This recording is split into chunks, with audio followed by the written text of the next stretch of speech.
Hello students, welcome to सबकी पाठशाला। और आज से हम ज्योग्राफी का सेशन स्टार्ट करने वाले हैं। क्लास 9 ज्योग्राफी का फर्स्ट चैप्टर आज हम करने वाले हैं। इंडिया साइज एंड लोकेशन, जो इंग्लिश में हम फर्स्ट पहले करेंगे, उसके बाद धीरे धीरे जैसे मैं आपको कराती हूँ वैसे सारा मतलब अवेलेबल हो जाएगा आपको इसी चैनल पे। आप बस इसको अच्छे से देखो, पढ़ो, समझो और बस यूँ आगे बढ़ते रहो। India size and location. तो बेसिकली इस चैप्टर में हम इंडिया के बारे में पढ़ने वाले हैं कि इंडिया की क्या साइज है, इसका लोकेशन क्या है लॉन्गिट्यूड और लैटिट्यूड के अकॉर्डिंगली। तो अब आपको जो समझनी है चीज़ें, India is one of the ancient civilization in the world. It has achieved multi-faceted socio-economic progress. During the last 5 decades, it has moved forward, displaying remarkable progress in the field of agriculture, industry, technology, and overall economic development. India has also contributed significantly to the making of the world history. अब देखो बच्चों, इसमें क्या कि India जो है वो सबसे पुराना क्या है, सिविलाइजेशन है। सबसे पुराना सिविलाइजेशन इन द वर्ल्ड है, ठीक है। और तब से लेकर आज तक इंडिया में बहुत सारे डेवलपमेंटल चेंजेस हुए हैं, जैसे एग्रीकल्चर में चेंजेस आए हैं, डेवलपमेंट हुआ है, इंडस्ट्रीज में डेवलपमेंट हुआ है, टेक्नोलॉजी बहुत एडवांस हो गई है और ओवरऑल इकोनॉमिकल डेवलपमेंट हुआ है, ठीक है।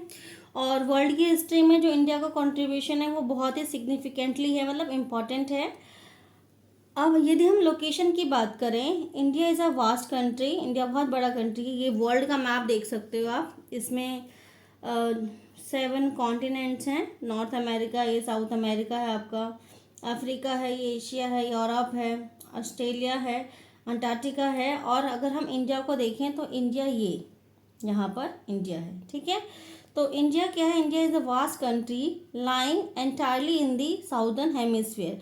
तो ये आपको पता होना चाहिए कि इंडिया जो है वो कौन से हेमिस्फीयर में है, नॉर्दर्न हेमिस्फीयर में। तो ये आपका एक पॉइंट बनेगा, ठीक है।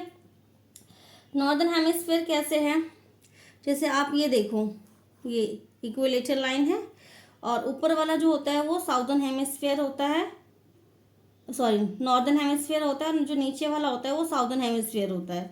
तो इंडिया का जो लोकेशन है पूरा पूरा किस में है, ये नॉर्दर्न हेमिस्फीयर में है, ठीक है।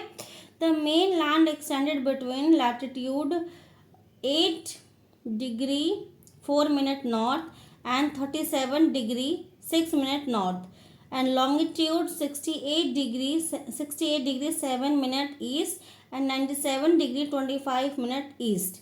अब ये भी आपको पता होना चाहिए कि इंडिया का जो लैंड का जो एक्सटेंट है लैटिट्यूडनल, वो 8 डिग्री 4 मिनट नॉर्थ है और 37 डिग्री 6 मिनट जो है वो नॉर्थ है। और लॉन्गिट्यूडनल वैल्यू जो है वो कितनी है, 68 degree 7 minute east and 97 degree 25 minute east है ये, ठीक है। इसके अलावा जो ट्रॉपिक ऑफ कैंसर है divides the country into almost 2 equal parts. To the south east and the southwest of the mainland lie the Andaman and Nicobar Island and the Lakshadweep Island in Bay of Bengal and Arabian Sea respectively. Find out the extent of this group of island from your atlas. अब एक बार इसको हम समझते हैं यहाँ पर map के through. ये बोला क्या गया है, ये है आपका, अभी मैंने बताया था ये लैटिट्यूडनल वैल्यू है, ये 37 डिग्री 6 मिनट और ये यहाँ पर 8 डिग्री 4 मिनट। और ये लॉन्गिट्यूडनल वैल्यू है 68 डिग्री 7 मिनट और 97 डिग्री 25 मिनट, ठीक है। ये क्या हो जाएगा, ईस्ट हो जाएगा। अब ट्रॉपिक ऑफ कैंसर की अगर हम बात करें तो ये आ रहा है, ये जो लाइन है डॉटेड वाली, ये इसे हम बोलते हैं ट्रॉपिक ऑफ कैंसर, इसे हम बोलते हैं ट्रॉपिक ऑफ कैंसर, ठीक है। ये तो जो ट्रॉपिक ऑफ कैंसर है वो क्या कर रहा है, इंडिया को 2 इक्वल पार्ट में डिवाइड कर रहा है। मतलब इस लाइन से ऊपर ये एक पार्ट हो गया, इस लाइन से नीचे ये एक पार्ट हो गया, ठीक है। तो यही लाइन जो है वो इस लाइन में आपको बताएगी, ठीक है। अब अगर हम साइज की बात करें, the land mass of India has an area of 3.28 lakh million square kilometre. तो ये आप अंडरलाइन करोगे, ये आपका नोट कि इंडिया का जो टोटल लैंड मास है वो कितना है, 3.28 lakh, 3.28 lakh million square kilometre. India total area account for about 2.4% of the total geographical, यानी जो पूरा जो जोग्राफिकल अगर हम कवर करें वर्ल्ड का तो कितना है वो 2.4 है of the world. It is clear that India is the seventh largest country of the world. India has a land boundary. India is the seventh largest country of the world. India has the largest boundary of about 15,200 kilometers, and the total length of the coastal line of the mainland, including the Andaman, Nicobar, and Lakshadweep, is 7,516.6 kilometers. India is bounded by the Yangfold Mountain in the northwest and north and the northeast, south of about 22 north latitudes. It began to taper and extend toward the Indian Ocean, dividing it into two seas, the Arabian Sea on the west and the Bay of Bengal on its east. Look at the figure 1.3. अब देखो बच्चों, ये है world के 7 countries according to the area. तो सबसे ज़्यादा जो एरिया है वो किसके पास है, रशिया के पास है सबसे ज़्यादा। इसके अलावा सेकंड नंबर पे कनाडा आता है, थर्ड नंबर पे यूएसए, फोर्थ पे चाइना, फिफ्थ पे ब्राज़ील, सिक्स पे ऑस्ट्रेलिया, 7 नंबर पे इंडिया आता है। तो अगर हमसे पूछा जाए कि सबसे ज़्यादा वास्ट एरिया किसका है, सबसे बड़ा एरिया किसके पास है, तो रशिया के पास है। और एरिया के अकॉर्डिंग जो है वो इंडिया का कौन सा नंबर है, तो वो 7th नंबर है। ठीक है, तो ये मतलब फर्स्ट नंबर वाला और इंडिया का पोजीशन आपको पता होना चाहिए। ठीक है, इसके अलावा हमें क्या बोला गया है कि इंडिया जो है एक वास्ट कंट्री है। ठीक है, यहाँ पर अगर हम डायरेक्शन की बात करें तो ये ईस्ट होता है आपका, ये वेस्ट होता है आपका, ये नॉर्थ होता है और ये साउथ होता है। ठीक है, अगर हम केवल बाउंड्री की बात करें ये, ठीक है, तो कितना है, लगभग 15,200 किलोमीटर। और जो ये वाला है आपका कोस्टल लैंड का जो एरिया है वो कितना है आपका, लगभग 7,516.6 किलोमीटर। ठीक है, इसके अलावा हमारे पास ये अरेबियन सी है, ये इधर बे ऑफ बंगाल है आपका। ठीक है, ये इसे ईस्ट कोस्ट बोलते हैं, इसे वेस्ट कोस्ट बोलते हैं। Gujarat to Arunachal Pradesh, there is a time tag of 2 hours.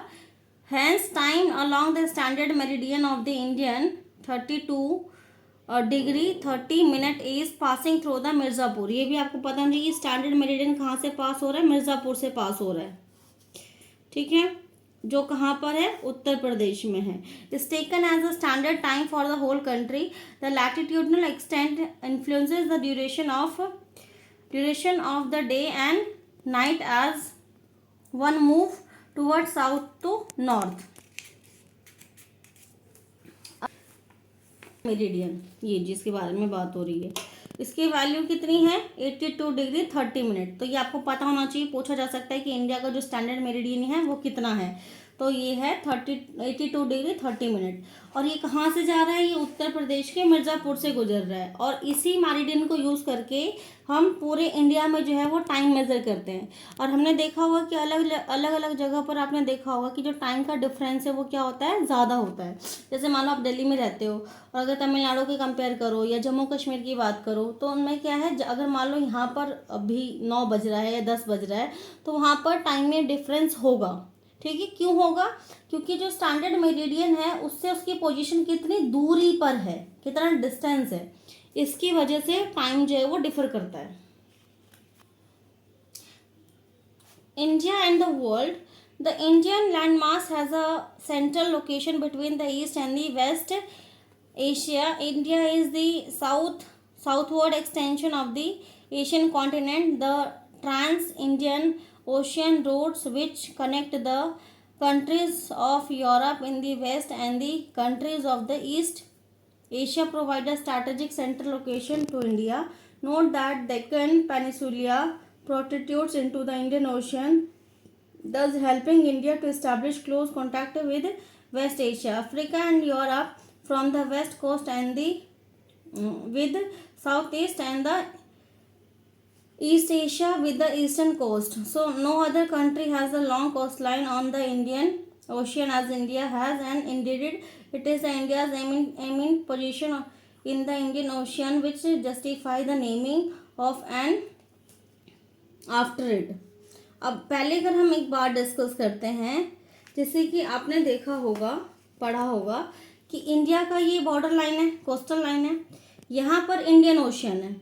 तो क्योंकि इंडिया का जो कोस्टल लाइन है वो बहुत ज़्यादा बड़ा है, किसी भी कंट्री का जो कोस्ट लाइन है वो इतना बड़ा नहीं है, इसी वजह से जो ये जो ओशियन है इसका नाम ही क्या रख दिया गया है, इंडियन ओशियन, इंडिया के नाम पे रखा गया है। ठीक है।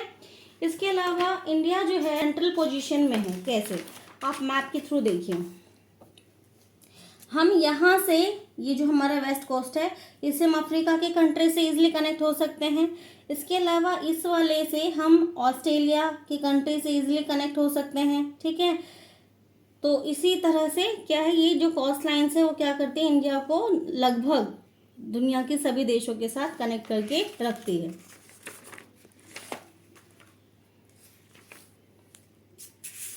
अगर हम देखें तो ये जो हमारा है, यहाँ से हम इजीली यूरोप तक जा सकते हैं, और यहाँ इस वाले एरिया से हम जो ये सेंट्रल या वेस्ट एशिया है इस तरीके से हम कनेक्ट रह सकते हैं। तो जो इंडिया जो है क्योंकि एक सेंट्रल पोजीशन में है तो ऑलमोस्ट इसके आसपास जितने भी देश हैं उन सबसे ये इजीली जुड़ा हुआ है।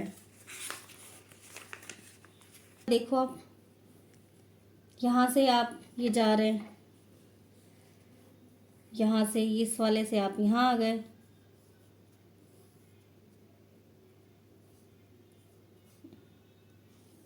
म्यांमार, चाइना, यहाँ पे जापान, यहाँ से होते हुए यहाँ से इस तरीके से।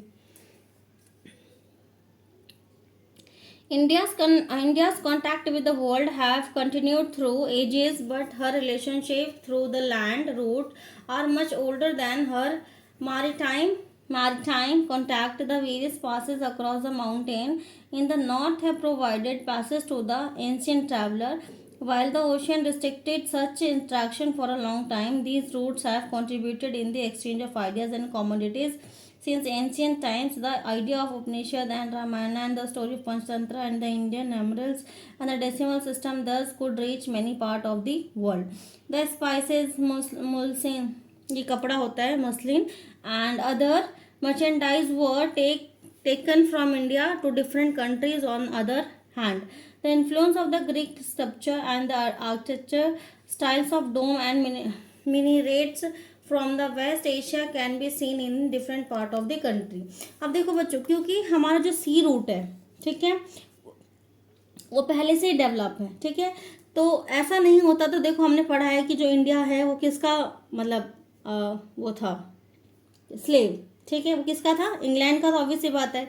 तो इंग्लैंड से पहले भी हमारी कंट्री में बहुत सारे पुर्तगालीज वगैरह आए हुए थे जो ट्रेडिंग कर रहे थे, यानी इंडिया से वो सामान क्या करते थे, बाहर लेके जाते थे। इसके अलावा अगर आपने पहले हिस्ट्रीज पढ़ी होगी तो उसमें देखा होगा जो चाइना के लोग थे वो भी इंडिया आते थे, यहाँ से जो भी उनको ज़रूरी चीज़ें लगती थी वो लेके जाते थे। इसके अलावा सबसे बड़ा एग्जाम्पल तो आप इंग्लैंड का ले सकते हो कि वो यहाँ पर आया था ट्रेड करने के लिए और हम पर रूल करने लग गया।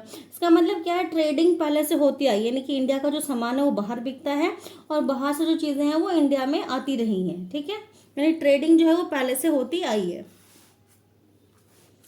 इंडियाज नेबर्स, अब इंडिया की अगर हम नेबर की बात करें तो आप मैप देखिए, India has 28 states and 8 union territories, जैसे कि आपको ये पिक्चर में दिखाया हुआ है।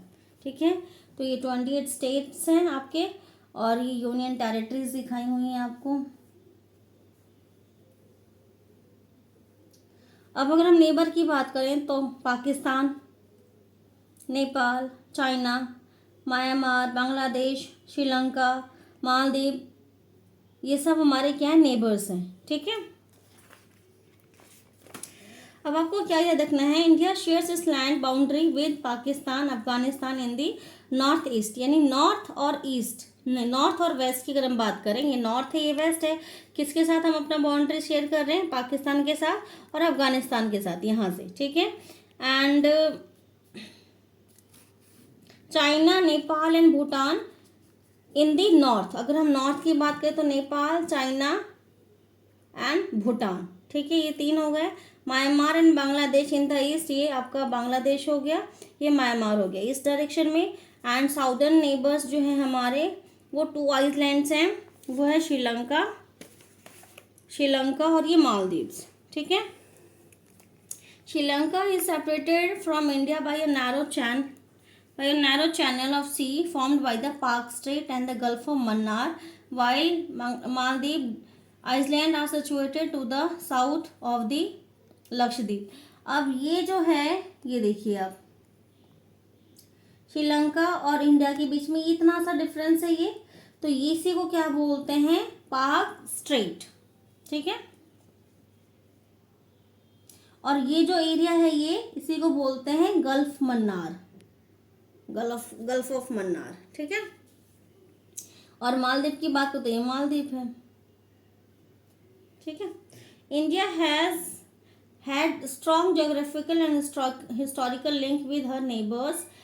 Look at the physical map of Asia in your atlas and note how India stands apart from the rest of the Asia.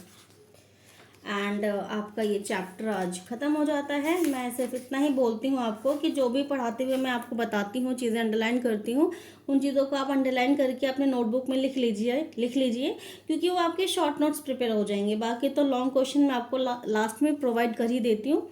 और आई होप आपको ये वीडियो अच्छा लगे। लाइक कीजिए, शेयर कीजिए और सब्सक्राइब कीजिए।